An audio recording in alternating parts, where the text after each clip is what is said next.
Eugene, and today I'll be answering the CUEGIS question with reference to two organizations that you have studied. Discuss how approaches to motivating employees have been affected by their different cultures.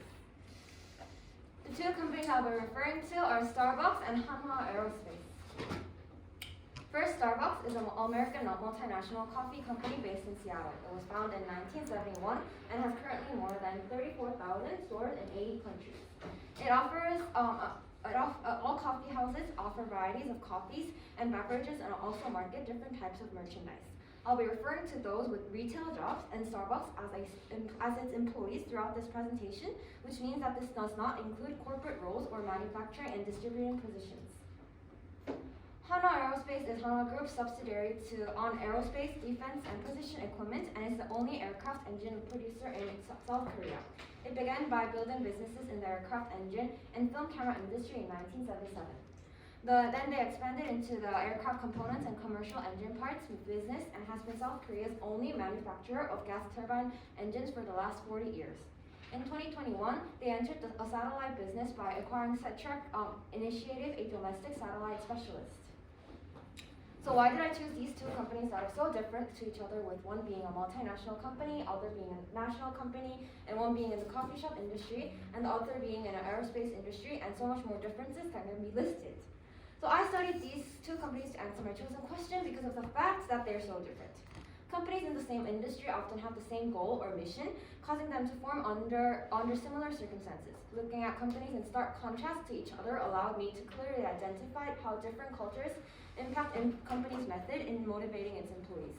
I initially attempted to compare Starbucks and another coffee house, but their main goal was of providing good customer service was the same, and their cultures were too similar to draw conclusions from. So going back to answering the question, in order to understand the company's culture, we must learn the leadership style and organizational structure. Howard Schultz, the CEO of Starbucks, is a democratic leader, as he is looking for employees who are team players and have the passion for working for Starbucks. He regards all his employees as partners to create a sense of equality, as well as giving them more power in decision making and empowering them to exercise a certain amount of control, such as having the flexibility to choose their working hours. Starbucks also has a relatively large senior leadership team compared to comparable organizations of its size, spreading the responsibility over 47 people who hold a top spot at the company. It also utilizes a matrix organizational structure that combines several functional and product-based divisions. It is controlled by a board of directors and overarching functional hierarchy, and is also made of the product-based divisions that include merchandise, ingredient procurement, and baked goods, and geographic divisions for the 80 countries in which they hold a presence in. In contrast to Starbucks, Hanwha Aerospace has a strictly autocratic leadership style. As mentioned by one of its employees, due to the characteristics of the industry, there is top-down decision-making, and the employees at the lower level of organizational structure have to obey their boss without questioning. Industries that require professionalism, like aerospace industries, often has a laissez faire leadership style, but this certain culture in the industry was influenced and formed based on the employee's experience in the military service, with the industry being male dominant.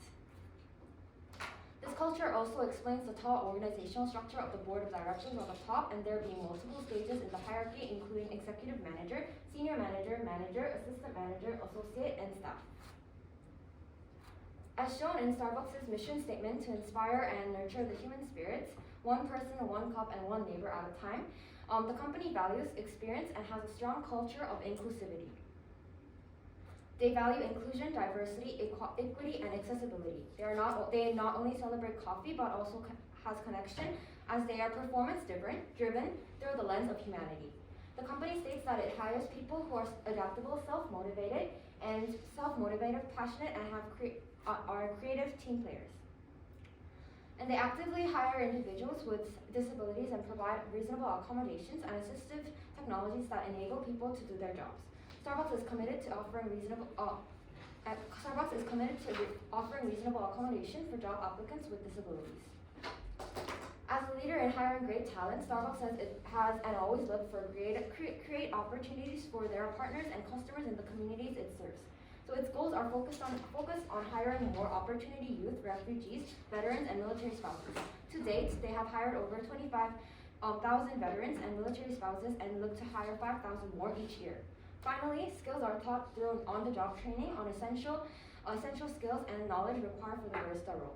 Training can last from a few days to 2 weeks, and Starbucks training for new hires is the basis of the quality service and drinks, consisting of a mixture of hands-on learning and self-guided study using materials like training manuals, booklets, videos, computer modules, coffee and tea passports, and the Green Apron book. Additionally, new hires are paid for all the training, and Starbucks invests a lot of time and effort into the training their new hires because the quality of the training that baristas receive is the basis for the quality of the service and products at each store. And based on their culture, Starbucks motivates their employees through friendly, inclusive approaches. They call all their employees partners because they are all partners in shared success. The managers also co-work with the basic level staffs in the front line, forming close bonds among the employees. Starbucks also attempts to accommodate with the needs and wants of employees through the Partner View survey, and a well-organized communication channel is an important source of motivation for employees. Employees of Starbucks also take pride in providing exceptional customer service. It is one of its most solid bases of competitive advantage reflected on its organizational structure. Basic fringe benefits are also offered regardless of the employee's position. Besides basic fringe benefits, there is no financial merit for the Starbucks employees, as the wages strictly range depending on the job title, with the retail store manager making the most and the cashiers making the least. Employees' motivation factors are strictly focused on working environment based on the culture of inclusion. Employees all working in the front line together promotes creativity, with Starbucks launching at least one new drink each season being the clear evidence.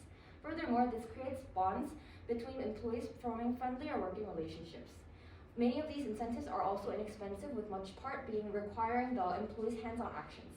However, at the same time, this is also the most critical part of non-monetary incentives. Full participation isn't guaranteed, and there's much behind-the-scenes organization needed for a well-organized communication channel. While Starbucks' culture is focused on inclusivity and non-financial motivational approaches, Hanwha Aerospace has a culture focused on challenge, dedication, and integrity. They are achievement-oriented, focusing on achieving greater goals. And even in the process of hiring, the company has a clear vision of who they want to work with. So it's explicitly mentioned on its career page that Hanwha is looking for talented people who share our core values such as challenging spirits, dedication, and integrity, and can act on those values. Employees must possess and practice the core values to be deemed qualified. Based on this value, Hanwha Aerospace is extremely centered around fostering the specific style of employees it desires.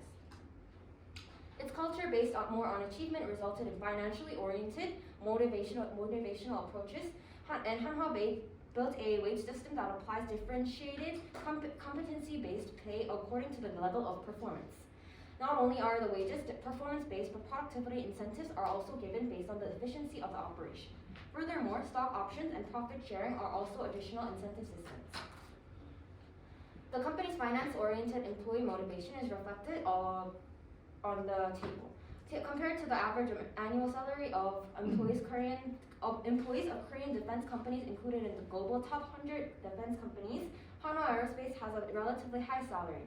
The annual salary is a bit low, but the additional incentives that are quite high compared to other companies.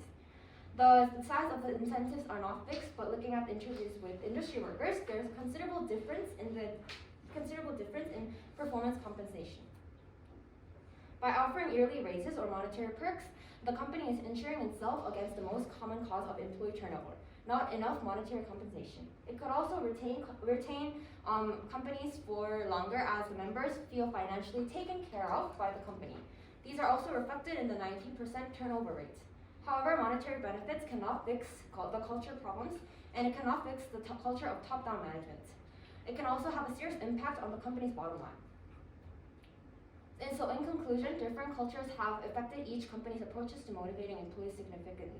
Starbucks' democratic leadership style and culture of inclusion resulted in non-monetary motivational factors that focus on the employees' everyday working conditions. Whereas for Hanwha Aerospace, who has a strictly top-down management culture and an emphasis on achievements, monetary incentives came to play a bigger role in motivating its employees. Thank you.